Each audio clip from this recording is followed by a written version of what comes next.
Hello and welcome back to Board Crazy. My name is Dee, and today I'll be reviewing Moonrakers with these guys. I'm Graham. Wait, Graham's back? Yeah, Graham's back already. Again? Yeah. Ow. I know, you guys are so used to me coming back for a video, then leaving for, a year, and then coming... We had a rhythm, Graham. All right, hi everyone, I'm Will. Yeah. So yeah. Yeah, Graham's back finally. This is our first game we've played with him in over a year. And now it's our first review with him in over a year. Hated it. It's a heavy game, it's like, don't throw it.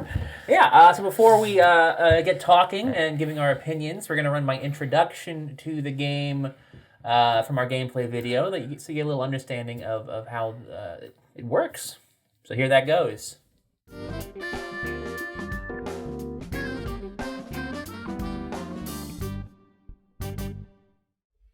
Moonrakers is a game for 1 to 5 players, designed by Austin Harrison and Max Anderson, and published by IV Games. In this game, the players are members of a spacefaring mercenary band, with each in control of their own ship. However, while players will have to work together often in order to complete contracts, only one of them will emerge as the new leader of the Moonrakers. During setup, each player takes a command terminal board and places their matching ship token on the bottom space of the prestige track. All players also start with 2 credits, 2 secret objective cards for a selection of 3, and identical decks of 10 action cards, which are shuffled up, and from which 5 are drawn to form starting hands. Also, during setup, 3 crew cards and 6 ship part cards are drawn from those decks and placed face up next to the armory board, while 8 contract cards are drawn from that deck and placed face up next to the dispatch board. To play the game, players take turns in clockwise order as the mission leader, and turns are comprised of 3 phases: planning, execution, and buying. During planning, the mission leader chooses if they wish to attempt an available contract. If they do, they may also invite other players to ally with them, with all involved players negotiating the contract's rewards before moving on to the execution phase. The other option is to simply stay at base, which allows the player to gain a new objective card, an additional credit, and a new hand of action cards before proceeding to the buying phase. Should a contract be attempted, the first step of the execution phase is to roll the indicated number of hazard dice. Just like the rewards, players negotiate beforehand how many of the hazard dice each of them will roll. After this is complete, players will play action cards from their hands in the order chosen by the leader, with the aim of playing the types and amounts of cards required to meet the contract's requirements. Each player starts this phase with just 1 available action, but can earn more from reactor cards, as well as certain ship and crew cards. If a contract is successfully completed, then the rewards are split up as previously agreed upon. If it is failed, the rewards are simply not gained. Regardless of success or failure, though, players lose prestige for each hazard they rolled that they did not block with a shield card, and everyone who attempted the contract discards their cards, with allies immediately drawing 5 new ones. The attempted contract is also always discarded and replaced with a new one from the top of that deck. The buying phase finishes each round, and during this round, the leader may use their credits to buy available ship parts and crew members. Crew cards are added to the discard piles of their action decks, while ship parts are added directly to an available space on their command board. Once they're finished buying, that player then draws 5 new cards from their draw pile, and the next player in order becomes the new mission leader. The game ends once one player reaches 10 prestige, regardless of who the mission leader is at the time. Should multiple players reach it at the same time, the player with the greater net worth among them from all of their resources, including their crew and ship parts, wins the game. Now let's get started. All right, guys. So, Moonrakers, a game that comes with its own comic book. That's a first for us. Yeah. That's exciting. Yeah. I didn't even know it did that. Yeah, look, it's got like, it's not long. There's not a lot of words. It's got some pages. But it's a bit of backstory for the lore, so that's fun. Look at this comic book. That's not a comic book. It's an ad sort of thing. Anything's a comic book if you use your imagination. Okay, so this is kind of, at least for me, this is kind of gonna be an odd one to review. Why? Because normally when we review our games, we start off talking about all the things that we like about the games, and we kind of move on to the stuff that we're not so fond of. Sure. In this one, I feel like the stuff that I like and the stuff that works oftentimes is also responsible for the things that I'm not so crazy about. Okay. So, we'll Example? see. Well, I mean, I don't know. I really like the variety of options you have available to you in terms of how you want to build your deck and assemble your ship. You mean strategies, or you mean just like the tactics or tools you have available to you? Well, I think more the former. I mean specifically, Okay. and you know, because there's a really good variety of like powers on the parts, I think, and on the crew members. And you know, and depending on what you focus on, you might get a nice like even balance of different cards that are in the game, or you could have big strengths in one area, or a couple areas, and not so much in others. It's almost guaranteed that you're going to have a strength in like one area. A hand of five, areas. Thrusters or whatever Yeah. you had. It avoids the problem that a lot of these games have, where you have a market, but then in the market there's like nothing that anyone wants, so it just stays the same, and nothing ever gets refreshed. I feel like in this, you're always going to have like something useful. There's always a good number of options available. Yeah. And because there's really never any drawbacks to spending your credits, because even the stuff you spend, God forbid there's a tie, it's still going to count towards your end score. I feel like that stuff gets refreshed really, really often. So you're not going to be sitting throughout the entire game waiting for like that one ship part or crew member. Right. Yeah. Yeah.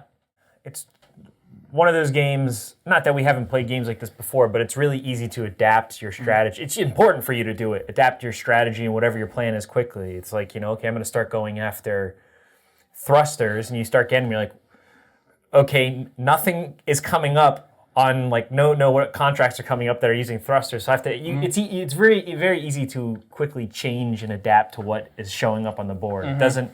You can't shoot yourself in the foot right in the beginning by going all in on one strategy. No, which is I kind of think what you're saying, in that you have there's a lot to use here. There's a lot of ways to go about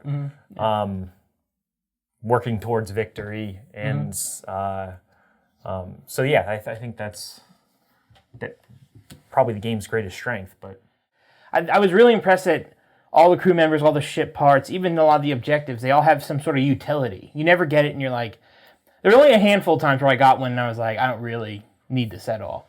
And I've even drawn ones or bought ones where, they weren't necessarily the most powerful or important, but I still used them even after that. So I was really impressed with their balance, but also just how they really allowed me to. All of them allowed me in some different way to manipulate my cards to get better results, and it feels like you're always in the game. Whereas in some engine builders, when you're kind of stuck and you can't get the part you need or something, you can sometimes feel like you're falling behind other people because of that. Yeah, they are all unique. It's not a situation where everyone has like the exact same ship part. In this game, everyone's ship parts are going to be different. Yeah, totally different. So the utility you have on any given mission could be greater or less than what other potential allies might have. But that also kind of that adds some variability as the game progresses in terms of like, okay, I know this person might have this person give me extra actions or something like that, right. Or free actions.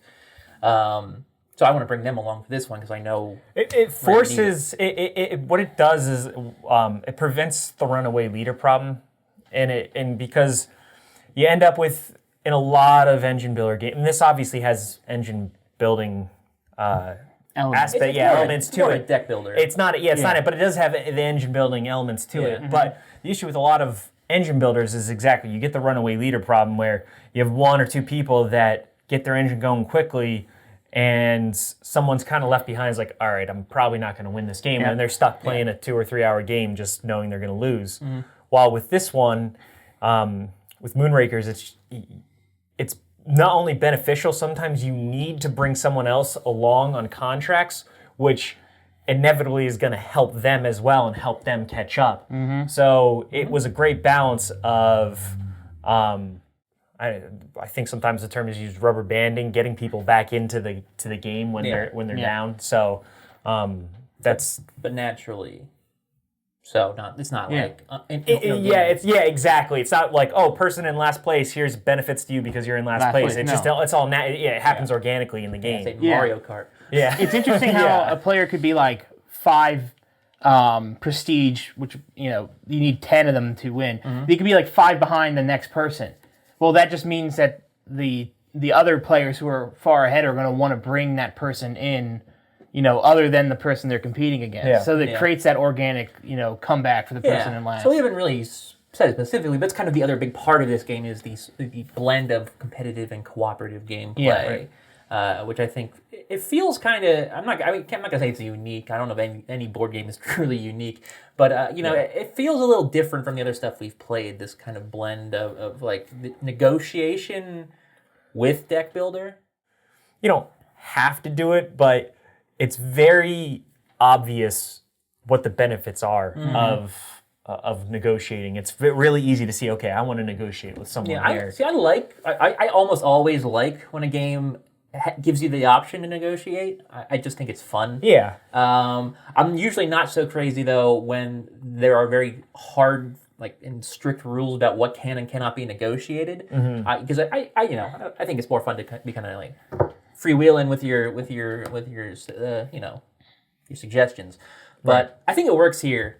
Which in a game that does have pretty strict rules about what you can negotiate over, specifically just the things on the contract. Right. But I think it works because there's a really good balance. I think between the hazard dice and the rewards and the cards that you need to play. So it usually, I feel like the negotiations. Where in some games that might sort of belabor the game a lot, I think here that they're very natural. It's easy to come up with an easy logical breakdown for who should get what based on what they're offering. Yeah, exactly. Yep, it definitely and those alliances and negotiations really bring some life to the game. It gets you in. You're like, yeah, okay. And you're trying to hear what people have, who can help me. You're always engaged. Yeah, it's not your turn because you might still be useful at any given time. Right. You might still be going on whatever contract is chosen by the leader. But I also really appreciate that it gives you a chance to reset your hand. True. Which is like your turn might be coming up and you might not have the hand you want.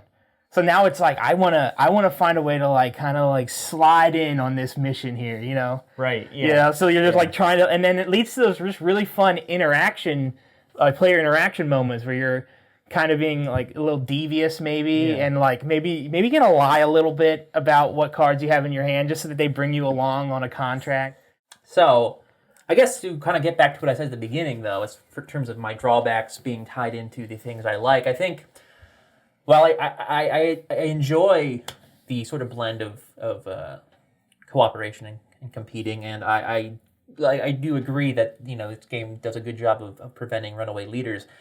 I also think these aspects kind of lead the game to being longer than I'd like it to be. Yeah. Generally, the playtime listed on here is 1 to 2 hours. I can't imagine a playthrough with 3 or more people going fewer than 90 minutes. Yeah. Realistically. And that's assuming some player has really good luck. Yeah. Getting all the cards. Yeah, 90 minutes is I don't even think that's the bare minimum. Yeah, our games have all been well clear of 2 hours, I think. Granted, we take breaks on occasion, especially when we're recording to change out batteries and stuff, but still playtime is still definitely over 2 hours. Yeah.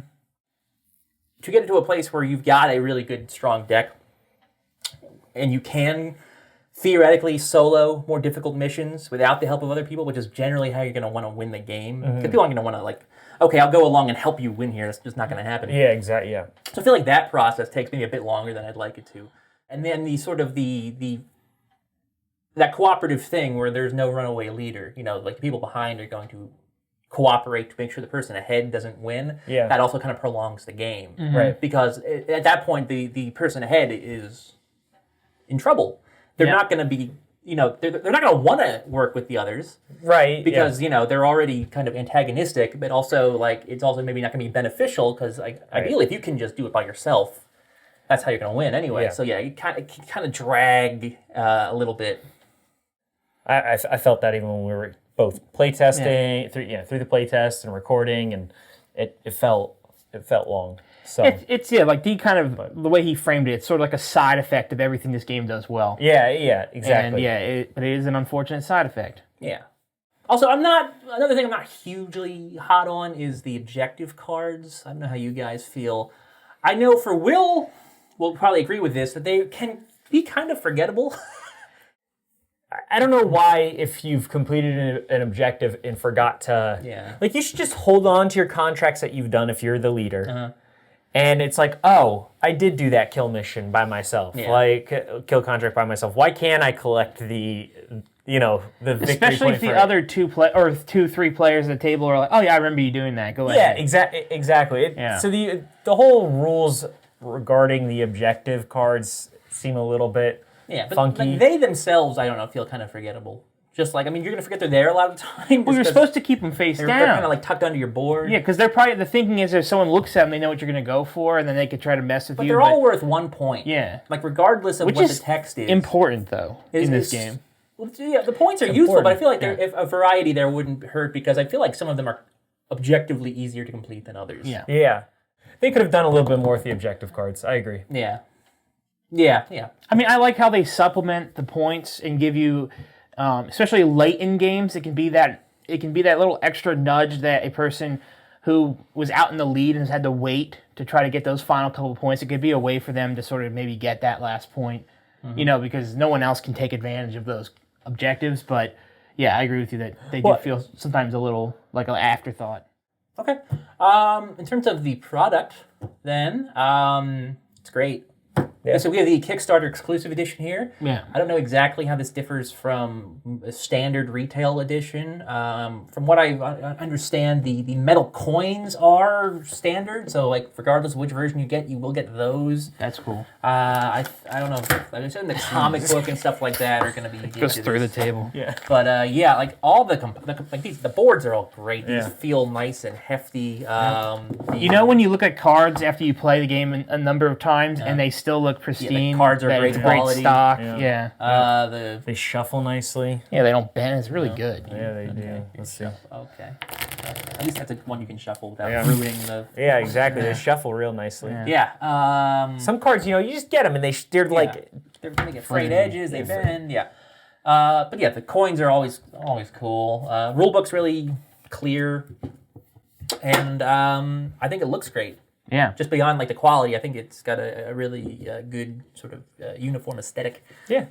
Yeah, it's kind of minimalist. I would say that glossy against the matte background looks really good. I like that. I would say if I do have a complaint about the game's looks, it's that it's almost too unobtrusive when it comes to the art. Like the ships and the characters, like you kind of only see them if you look at them. Yeah. If you're just kind of playing the game, a lot of that stuff just doesn't register to me. Yeah. And sort of as such, the theme kind of rarely kind of registers in my head. Yeah. I don't know. I think the theme gets across from what they've given us here. I mean, it's clearly there. I think if you're really into that, the game will has it for you. I guess we should score it then. Yeah. Oh, right. We do that. We have your system back in the fold now. Oh, right. Fun. Graham does thumbs. I've grown a thumb though, so. Letter grades out of 5 stars. Yeah. So my final thoughts on Moonrakers. I'm not a big fan in general of deck builders. I feel like every time I play a deck builder, I invest a lot of time and brain power into assembling a good deck. And then I never get any good draws. I just get the worst possible card combinations. I always. Yeah. So I generally find them more frustrating than fun. I think this game does do a good job, though, of mitigating those frustrations with the different ship parts and their various abilities, with the ability to bring on allies on missions where they can help make up for whatever your weaknesses are. I am still a little, the length though is puts me off a little bit. It's just not a game I would necessarily want to play super often because of that. If I'm going to put a couple hours, 2-3 hours into a game, there are others I might go Choose over first. this. Yeah. But it's still a good game, definitely. I do like it. Overall, I'm going to give it 3.5 stars out of 5. Graham. Yeah, I liked it. I guess I don't mind the length as much as D. I'd be interested to see how my opinion would change about this game if I, started playing it more often. If I start hitting Also, I a think dozen playthroughs of this, would it just kind of start getting a little bit? Yeah. But as of now, I really enjoyed it. I really had very little issues with it, and a lot I liked about it. So I'll give it 2 thumbs up. 2 thumbs up. Yeah, Right? that's a good score. Big score from Graham in his return. 2 out of 3. See, I don't mind deck builders. I'm not a huge fan, but I'm not a huge fan of engine builders. I'm not a big fan of games that requires me to remember a lot of different disparate parts to help me do my thing efficiently. Yeah, no, we know. So, Just weird because you're so detail oriented. Like in regular world, outside your attention to detail is ridiculous. But you put him in front of a board game, and it's just his brain shuts off. But he still wins. Yeah, because people help him. Well, so my point is that I didn't think I would like this game as much as I do. I am really impressive. I'm really impressed by the large amount of work that went into it. I can tell it's been play tested a lot. Right. There's so much balance with all the cards, and every component feels like it belongs. And I like the haggling, and I like the sort of unpredictability, Right. and I like games with a lot of player interaction. So it's just this game, ticked every box that a game like this normally would, not tick for me. So for that reason, I'm going to give it an A-. All right. Yeah. Well, there you go, folks. That's our review of Moonrakers. I hope it was informative. If you thought it was, always appreciate thumbs up. It's good for our, 2 thumbs up? visibility, I guess. I think they can only give us 1. Maybe don't double click. That doesn't help us. Yeah. Of course, you can subscribe to the channel if you haven't yet for more content like this. And our social media is down below as well, Facebook, Twitter, and Instagram if you want to follow us on those. So that's going to do it for today. Thanks for watching. Make sure, keep an eye out for our next video. I think we're going to be doing an expansion of a game we played and enjoyed a long while ago. Like 2018, I think. Yeah, so that should be interesting. But until then, toodaloo. Bye. See you next time.